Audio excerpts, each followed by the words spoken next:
Why is euro to US dollar flat today while the dollar index is sliding? Why is the euro stuck at 1.1600 despite a clear Deutsche Bank buy signal? This video answers those questions and more by layering real institutional order flow logic, cross-asset linkage to bond yields, and technical structure that matters. EURUSD is flat. Completely, dangerously flat. But do not mistake stillness for safety. Right now, at 1.1600, the market has built a perfect stop hunt structure, a liquidity trap that will punish the first wave of breakout chasers and then launch the real move while the herd is bleeding out. There is one danger zone and one hidden opportunity right now, and I'll show you both. Stay to the end. I'm giving you 3 exact levels you can trade today. The difference between getting destroyed and catching the next 100 pip expansion comes down to this pivot and what I'm about to show you on the 4-hour chart. Pay attention. This is not a drill.my session bias for euro to US dollar right now is range-bound with a breakout edge. Specifically, we are fading until we see a confirmed close outside the 1.1576 to 1.1623 box. This is not a trending environment on the hourly or the 5-hour time frame. ADX is sitting at 24.7, just under that critical 25 threshold that separates chop from momentum. That number is a warning. Energy is building, but it has not released yet. If ADX climbs above 28 and price accepts above 1.1623, the range resolves bullish. If we lose 1.1550 on a daily close, the entire weekly bear trend accelerates. Write this number down. If we break and hold below 1.1550 today, the entire structure resets, and the next stop is 1.1525, then the low 1.15 handle. The herd is positioned short near the 1.1620 ceiling, and that is exactly the stop-run fuel the market needs to punish them. We are sitting right on the 200-day moving average at 1.1588, and the pivot is 1.1597. Price is trapped inside a 47 pip range on a day when volatility expectations are screaming higher. That is a powder keg. Let's walk the charts from the top down. On the weekly time frame, the trend is still a sell.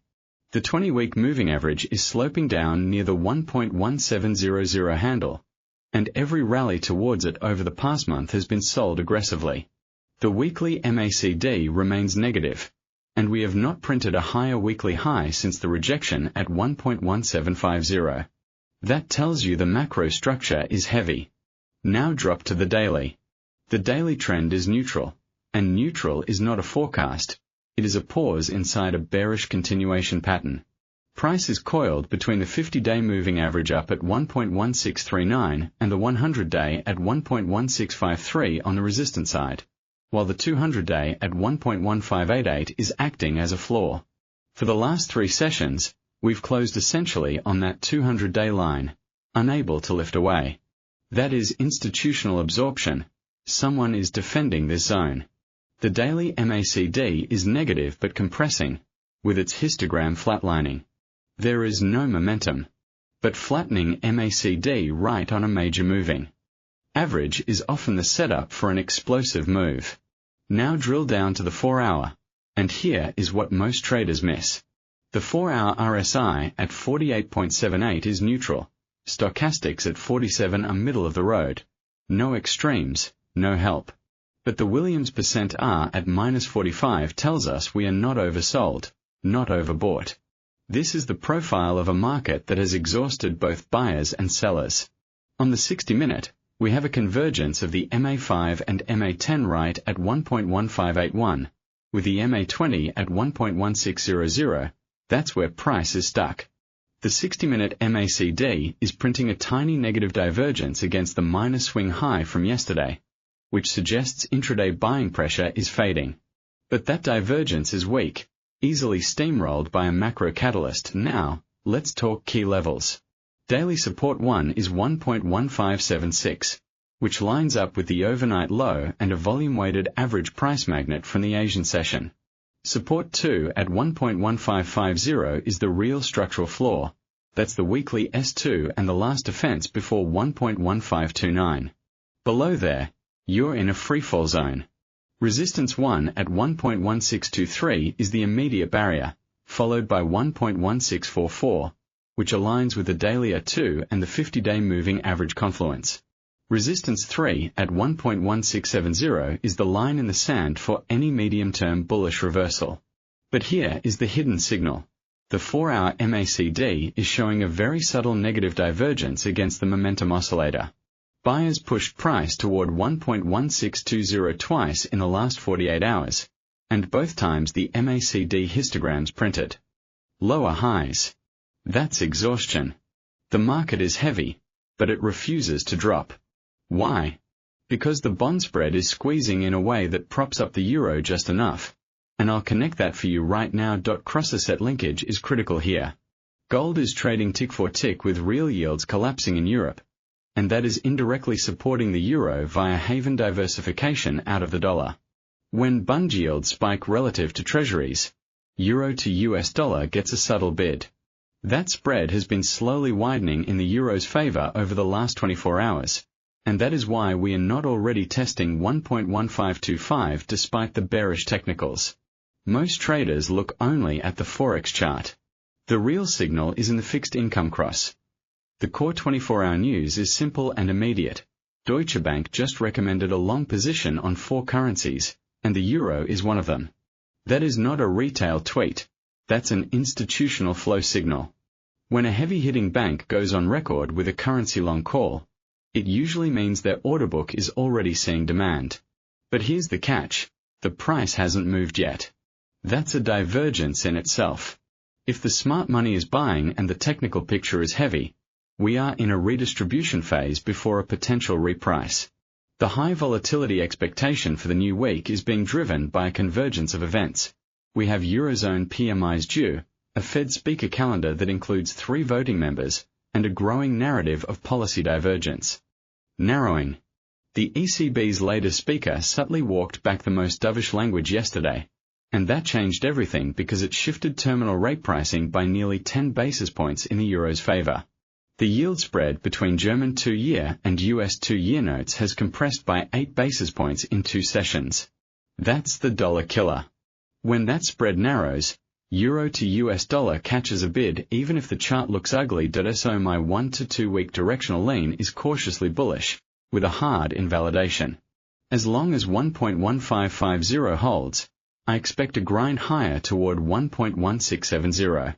The exact event that would kill this lean is a daily close below 1.1550, or a hawkish surprise from a Fed voter that widens the spread back out. Do you think euro to US dollar breaks 1.1644 this week? Comment yes or no right now. I'm tracking consensus on this channel, and the split will tell us a lot about where the pain trade is. Most people skip this section. That's exactly where the money is made.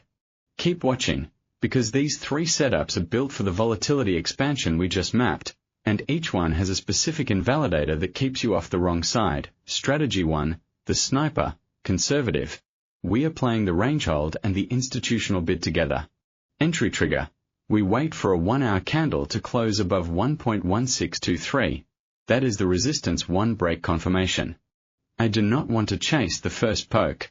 Once that 1-hour candle closes with acceptance above 1.1625, we enter long at the retest of 1.1623. Stop.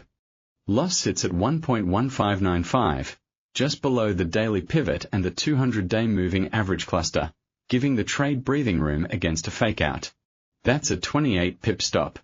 Take profit 1 is 1.1644, the daily R2 and 50-day moving average convergence, offering a quick 21 pips. Take profit 2 is 1.1670, the top of the daily range envelope and a structural resistance. That gives a total risk-reward of roughly 1 to 1.7 on TP1 and 1 to 3.2 on TP2 if you scale. This setup is void if a 4-hour candle closes back below 1.1600 before the entry triggers.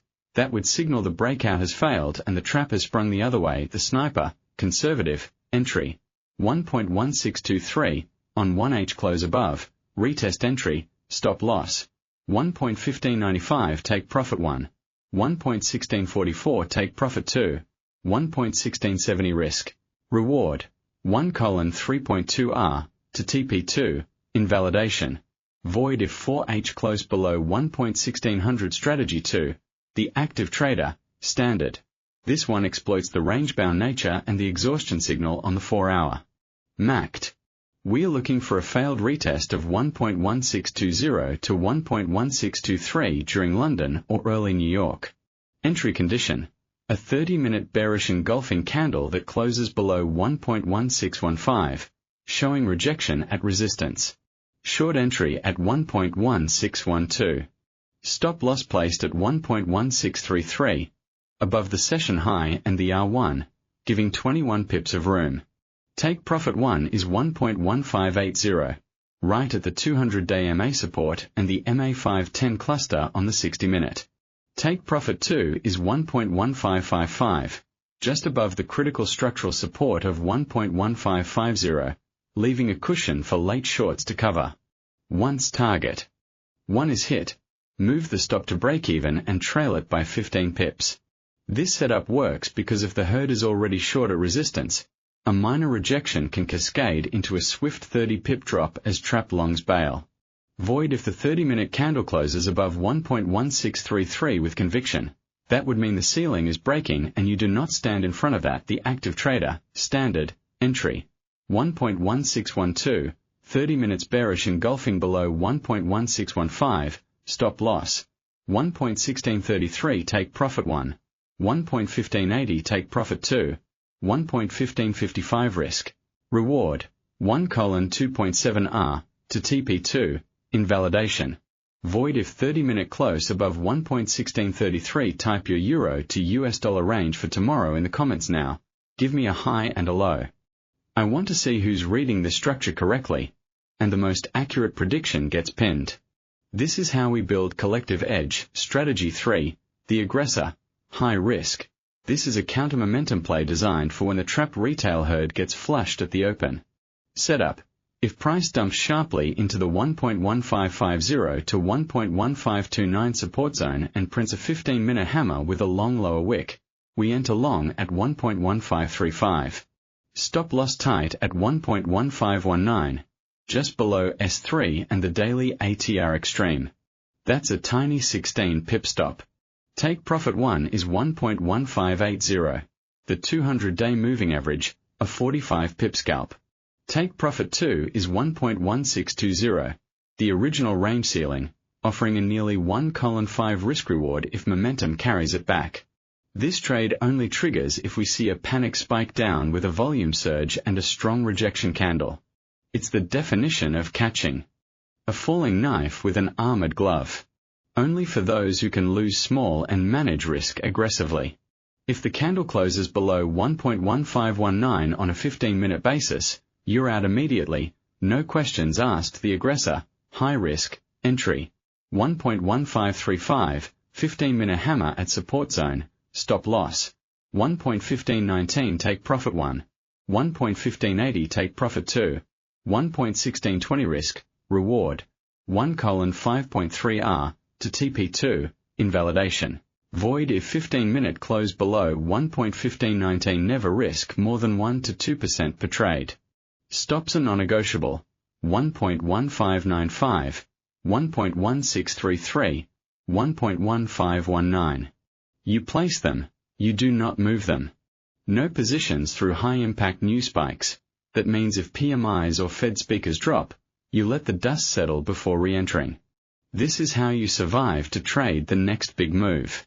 The only edge that matters is longevity. The single most critical level for the next session is 1.1550. If that level breaks on a daily close, the floor gives out, and the weekly bear trend resumes with conviction.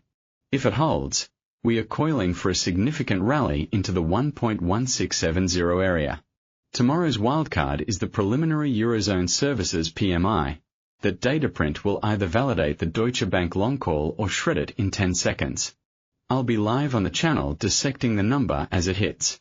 If you want the full breakdown on Bitcoin and the S&P 500 divergence, where BTC is trading as a risk asset shadow and the funding rates are setting up a massive squeeze, that video is live now.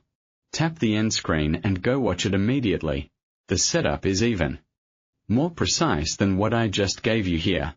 Smash the like button if this gave you a clear, executable plan. Subscribe and hit the bell because tomorrow's PMI play could be the move that defines the next 200 pips. I'll see you in the next one.